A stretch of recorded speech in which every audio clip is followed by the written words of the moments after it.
Bueno, entonces seguimos con lo que es el estudio de los movimientos de los objetos. En este caso, vamos a estudiar lo que son los objetos cuando están moviéndose en línea recta, pero ahora en forma vertical. Ya habíamos estudiado los objetos cuando se están moviendo en línea recta, pero en forma horizontal, como era el movimiento rectilíneo uniforme y movimiento rectilíneo uniformemente acelerado.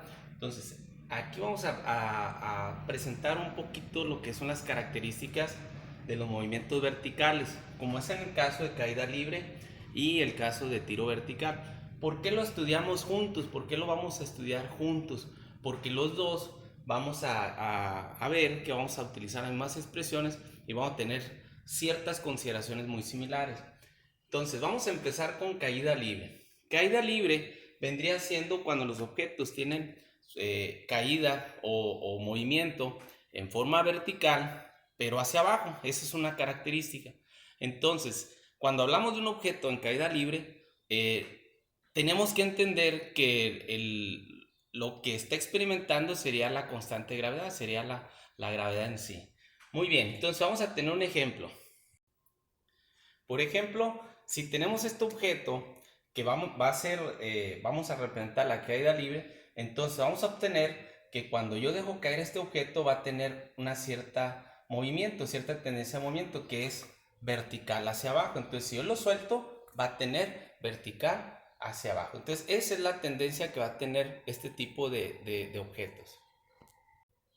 Entonces, en el ejemplo que acabamos de ver, supongamos que tenemos aquí la pelota. ¿Por qué? Porque tenemos que entender el comportamiento del movimiento para poder entender las características. Entonces, el objeto, vamos a poner aquí la pelota. Esta pelota vamos a tener una característica que va a estar o va a tener una posición que se va a llamar H. Esta H vendría siendo el desplazamiento que vamos a tener o que va a tener el objeto verticalmente. Entonces, cuando se dice caída libre, la velocidad con la que tiene el objeto en esta posición vendría siendo cero. Por lo tanto, la velocidad en esta posición es igual a cero, siempre y cuando el objeto se deja caer. Si el objeto vamos a darle un impulso inicial, entonces no puedo decir que la velocidad inicial es cero. ¿Por qué? Porque vamos a tener un impulso que le va a dar una velocidad inicial. Entonces, cuando se deja caer libremente, como lo hicimos en el ejemplo, entonces sí puedo decir que la velocidad en esta posición es igual a cero. Entonces, el objeto, por la misma naturaleza del movimiento, el objeto va a tender a irse hacia abajo. Vamos a observar que con respecto al tiempo, vamos a observar que el objeto va a tener diferente posición. Entonces, aquí vamos a tener un incremento de la velocidad. Cuando va pasando el tiempo, vamos a tener una velocidad más grande, ¿sí? Que va a estar representado mediante este vector. Entonces, inicia en cero, pero conforme va pasando el tiempo, entonces vamos a tener una velocidad mucho más grande, ¿sí? Vamos a poner un poquito más grande lo que es el desplazamiento, y vamos a considerar que en esta parte lo que yo quiero analizar, vamos a tener una velocidad mucho mayor. Entonces, ya observamos que con respecto al tiempo vamos a tener diferentes posiciones. Para el análisis en caída libre yo tengo que delimitar dos posiciones. ¿Cuáles yo quiera? No quiere decir que la que vamos a analizar es donde inicia y donde cae, si es que cae a una superficie en ese punto. No, yo puedo analizar de esta posición a esta posición o analizar de esta posición a esta posición. Al decir analizar es predecir. Vamos a predecir ciertas características. Ok, entonces, en esta posición vamos a tener una velocidad igual a cero. Es una característica de caída libre, pero vamos a limitar dos posiciones. Siempre las condiciones iniciales es donde voy a analizar mi sistema. Entonces, en este caso, yo consideré que esta es mi velocidad inicial y lo voy a considerar en este punto. Entonces, yo delimito mi análisis. Esta es mi velocidad final, ¿sí? Que es VF, ¿sí? Entonces, la velocidad va incrementando con respecto al tiempo, por lo tanto tiene una aceleración, pero esta aceleración va a ser igual a la constante de gravedad, que la gravedad se va a considerar positiva. En este caso estamos considerando que vamos a tener el concepto de que si un objeto incrementa su velocidad en un tiempo determinado, entonces se está acelerando el cuerpo. Por eso vamos a considerar esa constante de gravedad positivo. Si en dado caso este objeto fuera reduciendo su velocidad, entonces se va a considerar negativo. Aquí no vamos a considerar nada de posiciones, vamos a considerar aceleraciones positivas cuando incrementa su velocidad y aceleraciones negativas cuando disminuye. En este caso va a aumentar la velocidad, esa es la naturaleza del movimiento. Vamos a tener también otra característica, que en esas dos posiciones vamos a tener un tiempo, y ese tiempo va a ser el tiempo de recorrido del objeto.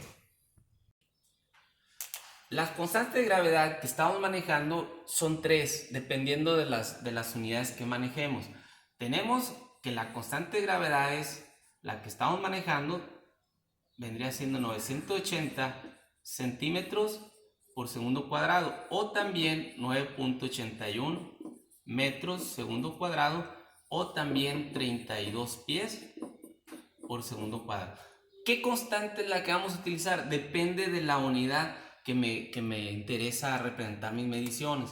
Entonces, repasando, en caída libre los cuerpos cuando caen libremente, ¿sí? La velocidad en esta posición es igual a 0, a menos que yo le dé un impulso inicial hacia abajo que le dé una velocidad inicial. Entonces ahí sí vamos a tener una velocidad inicial con un valor. Con respecto al tiempo, la velocidad va incrementándose, ¿sí? Entonces, si se va incrementando con respecto al tiempo, entonces va a adquirir o va a tener una aceleración, y esa aceleración en caída libre se llama gravedad. En caída libre esa gravedad o esa constante se va a considerar positiva. Estas son las constantes que vamos a utilizar de acuerdo o dependiendo de la unidad que estoy manejando. También vamos a tener un desplazamiento o una altura en este caso, y vamos a tener un tiempo de recorrido entre una posición y otra posición. Posición inicial y la posición donde quiero estudiar o analizar, que puede ser cualquiera o cualquier punto. Ya. Muy bien, en caída libre las expresiones son las siguientes, incluso son las mismas expresiones para tiro vertical, pero ahorita vamos a explicar lo que es el tiro vertical.